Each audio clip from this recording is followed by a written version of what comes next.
దేశ విదేశీ టోర్నీల్లో Mary come success graph శరవేగంగా 3 పంచులు 6 విజయాలుగా పైకెగసింది.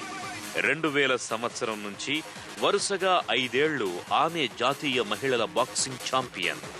థాయిలాండ్, తైవాన్లతో సహా అనేక అంతర్జాతీయ టోర్నీలో ఆమె పిడిగుద్దుల జడివానకు బంగారు పతకాలు ఒళ్ళో వచ్చి వాలాయి. బాక్సింగ్ లో వరుస విజయాలు సాధించడం అంటే మాటలు కాదు. దాన్ని మేరీ కోమ్ సుసాధ్యం చేసింది. అరుదైన మైలురాళ్లనెన్నింటినో అధిగమించింది.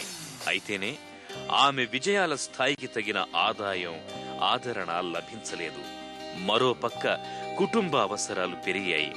దాంతో ఇటు కుటుంబానికి ఆసరాగా నిలవలేక, అటు స్పాన్సర్లను సంపాదించుకోలేక ఆమె పడిన బాధలు వర్ణనాతీతం. ప్రభుత్వం, అధికారులు వ్యవహరించిన తీరు సైతం ఆమెను 1-2 సందర్భాల్లో చాలా బాధ పెట్టాయి. క్రీడాకారులకు గౌరవ హోదాలతో ఉన్నత ఉద్యోగాలివ్వడం కేంద్ర ప్రభుత్వ సంస్థలకు పరిపాటే. క్రికెటర్ హర్భజన్ సింగ్ పోలీస్ శాఖలో డీఎస్పీగా, అంజు బాబీ జార్జ్ కస్టమ్స్ శాఖలో కీలక పదవిలో ఉన్నారు. కానీ జాతీయ ఛాంపియన్ గా, మణిపూర్ క్వీన్ ఆఫ్ రింగ్ గా వినితికెక్కిన మేరీ కోమ్ కి ఆ రాష్ట్ర ప్రభుత్వం ఇస్తానన్న ఉద్యోగం సబ్ ఇన్స్పెక్టర్.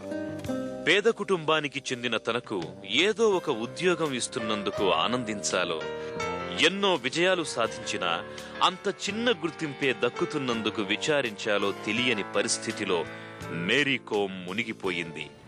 అలాగని ఆత్మవిశ్వాసం ఏ క్షణంలోనూ కోల్పోలేదు. పతకాల సాధనను పక్కన పెట్టలేదు. అంతర్జాతీయ పోటీల్లో 46 కేజీల విభాగంలో తనకు ఎదురు లేదని నిరూపిస్తూ 2005లో ప్రపంచ మహిళల బాక్సింగ్ ఛాంపియన్షిప్ మళ్లీ కైవసం చేసుకుంది.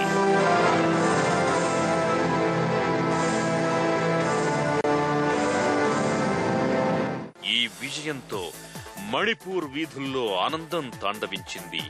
ఆమెకు అపూర్వ స్వాగతం లభించింది. అధికారులు ఘనంగా సన్మానించారు. 1,30,000 బహుమతిగా ఇస్తామని ప్రకటించారు. ఈ గౌరవానికి మేరీ కోమ్ మురిసిపోయింది. కానీ 6 నెలలు గడిచాక కాలపరిమితి ముగిసిన చెక్ చేతికి రావడంతో ఆమెకు నోట మాట రాలేదు. ఆసరా ఇవ్వకపోతే సరే, ఈ అవమానాలేంటని బాధపడింది. అయితే ఇవన్నీ ఆమెలో మరింత కసిని పెంచాయే తప్ప నిరుత్సాహం కలిగించలేదు.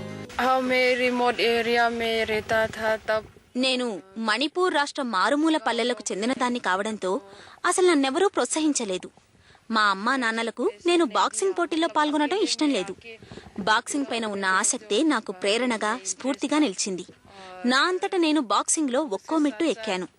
నా విజయాలు చూసి అమ్మా నాన్నలు, బంధువులు, చుట్టుపక్కల వాళ్లు ప్రోత్సాహమిచ్చారు.